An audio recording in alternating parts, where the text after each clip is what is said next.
चाहती हैं कि घर में खुशियाँ हों, बहू अच्छी ज़िंदगी हमारे पास गुजारे, तो सास को चाहिए कि वो बड़ेपन का सबूत दे। सबसे पहले सास घर की माँ है, बड़ी है, इसकी इज़्ज़त और एहतराम है। बड़ों को बड़ा ही बनकर रहना चाहिए, अपनी ज़िम्मेदारियों का पूरा करना चाहिए। तो सास को सबसे पहले ये समझना चाहिए कि आने वाली लड़की प्लास्टिक का खिलौना नहीं बल्कि जीता जागता इंसान है। मैं खुद इसको पसंद करके अपने घर लेकर आई हूँ, अपने बेटे के लिए लेकर आई हूँ। तो यकीनन इस बच्ची में खूबियाँ भी हैं और इस बच्ची में कमी भी हैं। आप अगर चाहती हैं ना कि बहू आपके साथ अच्छी ज़िंदगी गुजारे, तो जहाँ आप बहू की गलतियों पर उसको डांटती हैं, वहाँ पर जब वो कभी अच्छी काम करती है आप उस पर उसकी तारीफ़ भी करें। हम अच्छे कामों पे तारीफ़ करते नहीं, और थोड़ी बहुत कमज़ोरियाँ जब हो जाती हैं तो सास गुस्से में आ जाती हैं कि ये क्यों कमज़ोरियाँ करती हैं। दूसरी बात यह है कि सास बहू को अपनी बेटी के बराबर समझे। जैसे आप अपनी बेटी के बारे में जज्बात रखती हैं कि कोई उसे कुछ कहे ना, भाई भी कुछ न कहे, बाप भी कुछ न कहे, वो गलतियां करती रहती है, आप उस पर पर्दे डालने की कोशिश करती हैं, उसकी जगह पे आप अपने खाविंद और बड़े बेटे के सामने झूठ बोलती रहती हैं। तो आप अपने बहू के हक़ में भी इसी तरह ज़हन रखें, उसके हक़ में भी आप अपने खाविंद से लड़े, अपने बेटे से लड़े कि मेरी बहू है, मैं इसको घर लेकर आई हूँ, ये बच्ची है, इसमें जहाँ इसके अंदर अच्छी सिफातें हैं तो इसके अंदर कुछ कमियां भी तो होगी। तो आप चलते चलते वो ज़िंदगी ठीक हो जाएगी, वो भी सीख जाएगी।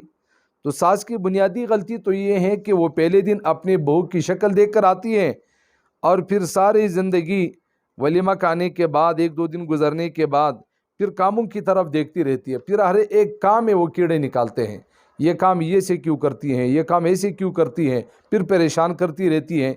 हालांकि सास को तो चाहिए कि बहू की गलतियों से दरगुजर वाला मामला करे, नरमी वाला मामला करे, तहमुल मिजाजी के सिफ्त को अपनाए। और दूसरी बात यह है कि बहू को खुश रखें, अपने बेटे के बारे में उसको बातें बताएं, अपने बेटे को वक्त देने के बारे में उनको बताएं। अगर वो कभी आपके बेटे के पास कमरे में ज़्यादा वक्त गुजारती हैं तो आप उसको परेशान न किया करें, ये आपकी ज़िम्मेदारी बनती है, क्योंकि आप घर की बड़ी हैं। आप नियत अच्छी रखेंगी तो इंशाल्लाह बहू भी ठीक रहेगी। वैसे तो सास को परेशानी उस वक्त तय हो जाती है जब बहू घर चल कर आती है। वो मशहूर है ना, बहू का आया डोला सास को लगा गोला। जैसे ही बहू का डोला आ जाता है सास परेशान हो जाती है, अब तो घर कमाल का यही बनेगी। तो ये सास की जिम्मेदारियां बनती हैं कि वो बहू को खुश रखने की कोशिश करे। और इसी तरह बहू ने भी बहुत सारी बातों का ख्याल रखना होता है। वो एक नए घर में आई तो वो कोशिश ये करी कि मैं अपने इस नए घर में अपने आप को कैसे सेटअप करवा लूँ। कोशिश करे वो अपने सास को खुश रखे। नमाज का वक्त हो गया तो उसके लिए नमाज बिछा दी, खाने का वक्त हो गया तो वक्त से पहले खाना ला के लगा दिया, और अगर वो परहेज़ी खाना खाती हैं तो परहेज़ वाला खाना बना के ला के लगा के दे दिया। वक्त पर कोई मेडिसिन दवाई है वो वक्त पर दे दी।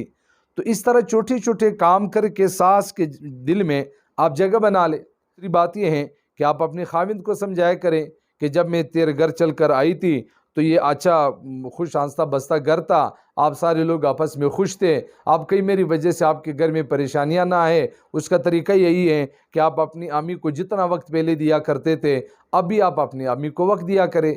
ये नहीं कि वो वालिदा के कमरे में गया नहीं अभी बेचारा और आपके माथे पे बल आ जाते हैं, आप नाराज़ हो जाती हैं।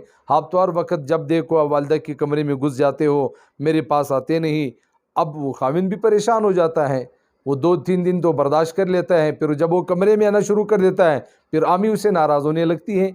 तो बहू को चाहिए कि वो अपने खाविंद को परेशान न करे, बल्कि अपने खाविंद को तरगीब दे कि आप अपने माँ बाप को खुश रखें, माँ बाप के कदमों में आपके लिए जन्नत है। उसको इस तरह से तरगीबात दे करके उसको अपने वालिदैन की तरफ मुतवज्जे रखा करे।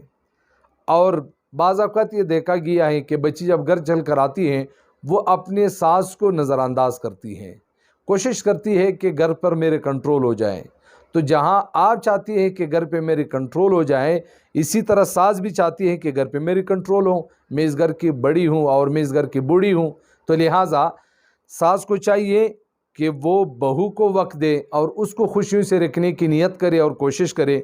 बहू को चाहिए کہ وہ ساس کو گھر کی بڑی سمجھ کر کے، بوڑھی سمجھ کر کے ان کو وقت دے اور ان کی عزت اور احترام کریں. جیسے اپنے گھر کے اندر اپنی ماں کا احترام کرتی تھی، ایسے ہی اپنے خاوند کے گھر میں آ کر کے اپنی ساس کی بھی ادب اور احترام کریں. اللہ تعالیٰ ہماری ہماری گھروں کو خوشیوں سے بھر دے اور گھروں کی جھگڑوں کو اللہ تعالیٰ بے اتفاقیوں کو اتفاق سے بدل فرما دے. وآخر دعوانا ان الحمد للہ رب العالمین.